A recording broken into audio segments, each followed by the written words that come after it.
I saw beautiful car out there.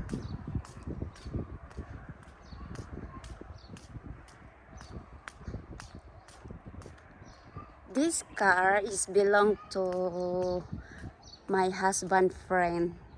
It looks so beautiful. It's a race car, right? It's a drag car. Drag car. Wow. I love it. See guys. Isn't she beautiful? Wow. It's Corvette.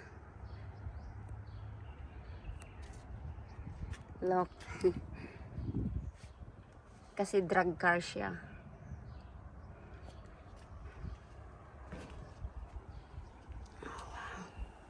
I love the engine shot. It look like dangerous.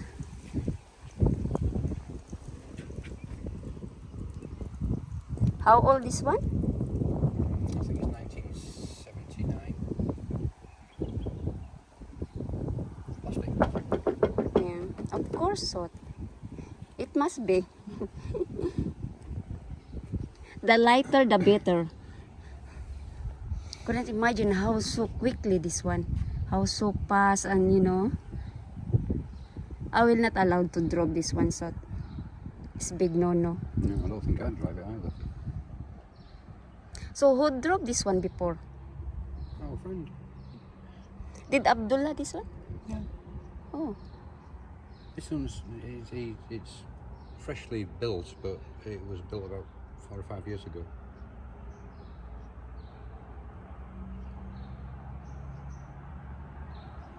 This is the twin engine, yeah? No, twin turbos. Twin turbo. Ito si engine. That's the engine. That's the turbo, okay? So obviously I don't know about cars.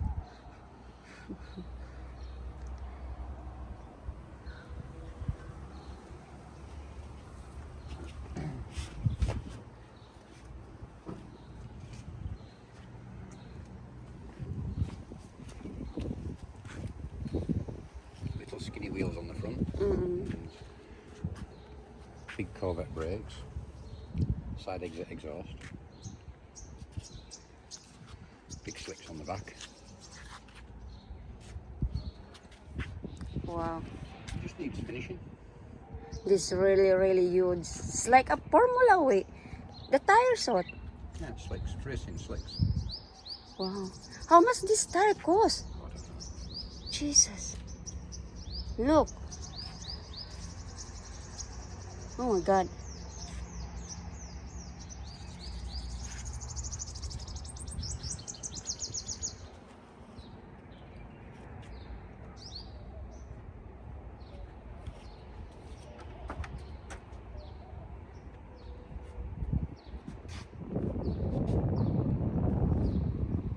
That's so beautiful.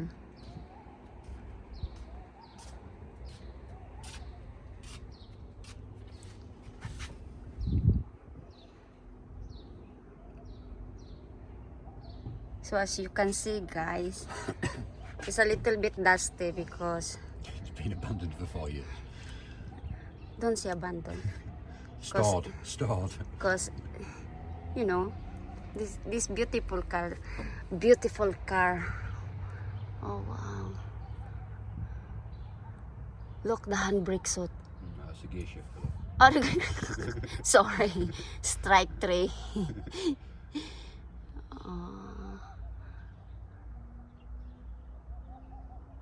So you need this one for strong. The seat belt. Yeah? Yeah, it's got racing harnesses. As you can see, Craft Master.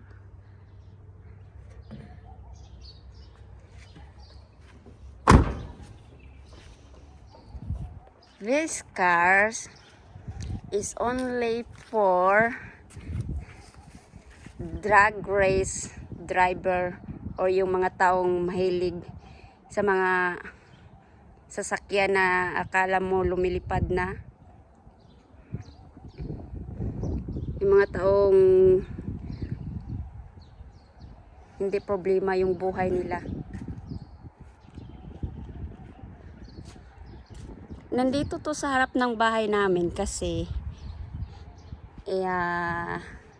si Makoy ang naglo-look after or may hinihintay lang na tao para bibili nito. Pero gusto ko sana si Makoy ang bibili.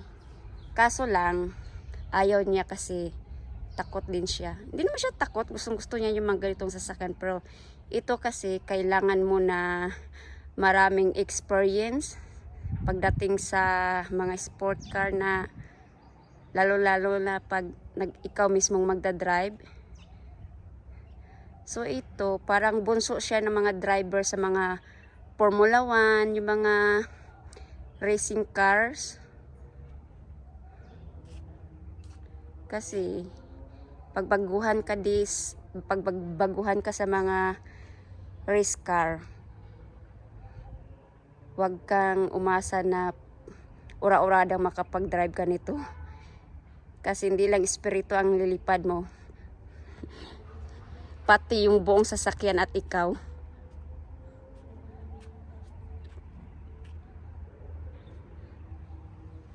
So ito talaga ang nagbi-build nito, yung kaibigan naming lokal. Kasi mahilig yun sa mga fast car. Tapos yung engine niya galing pa talaga ng US, siniship dito. So tapos itong ano lang to siya plastic. Parang lang siya ba? Parang lang siya, model or something. Pero yung nagdadala talaga nito is yung engine niya tsaka yung anik-anik niya.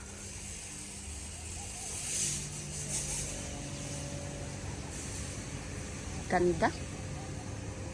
Pero yun ang pinakagusto ko. Ayun.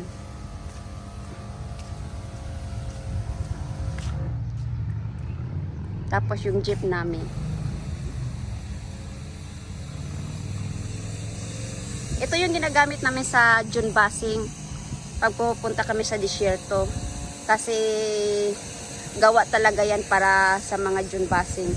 Lahat ng spec June basing talaga. Pang June basing. Kung sa Bisaya pa ba, pang ragas-ragas, pang bukid. Pwede mo na siya iragas-ragas. Bisan asa, pwede na. Kat-kat nagbato, kat-kat ng bukid. Tapos, ito, yung pang trabaho ni Makoy, tapos yung pang weekends namin. Inugasan niya kasi lalabas kami mamaya.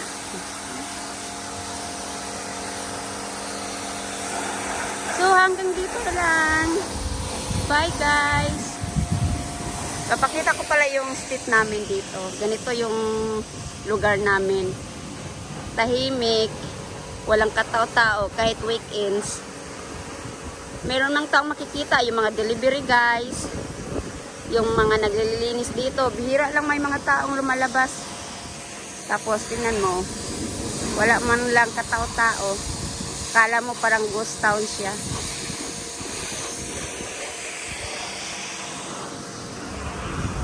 Bihira lang yung mga batang naglalabas dito maglalaro sa hapon. Mangilan-ngilan lang din. Iwan ko ba? Parang hindi uso dito yung mga gala-gala, lakad-lakad.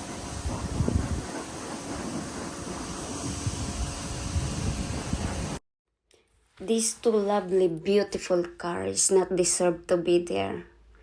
The Hammer H2O is so lovely and rare now. Oh my gosh, I feel sorry on them. And those beautiful Ferrari, my gosh, how on earth you put outside with this condition and look so dusty? Gosh, I feel sorry for them. This car is not ours, but you know what I mean? That's so nice. Which one, Nelly? The red one. That's a Testarossa.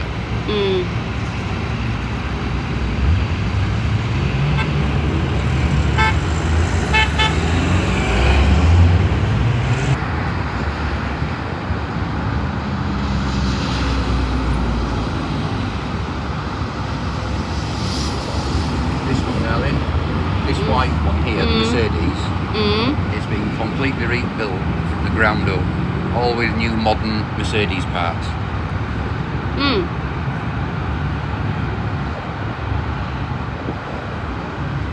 I never see this one is open. No, I just checked on there. Closed on Fridays and Saturdays. Open the rest of the week till 5:30. Oh, so we need to go back.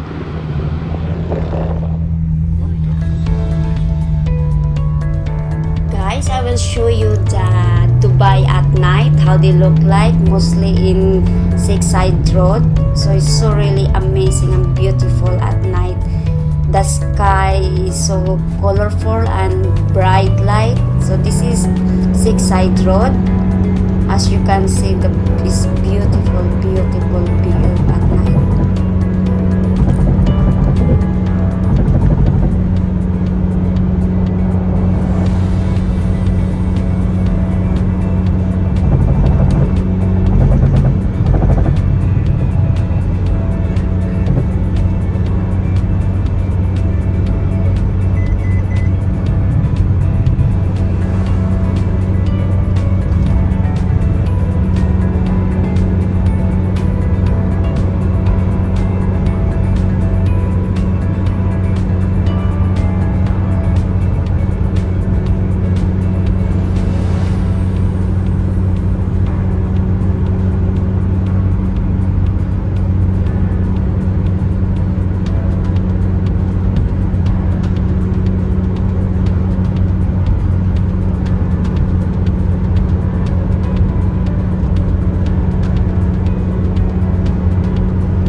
Don't forget like, subscribe, and the ring button for more update. Thank you!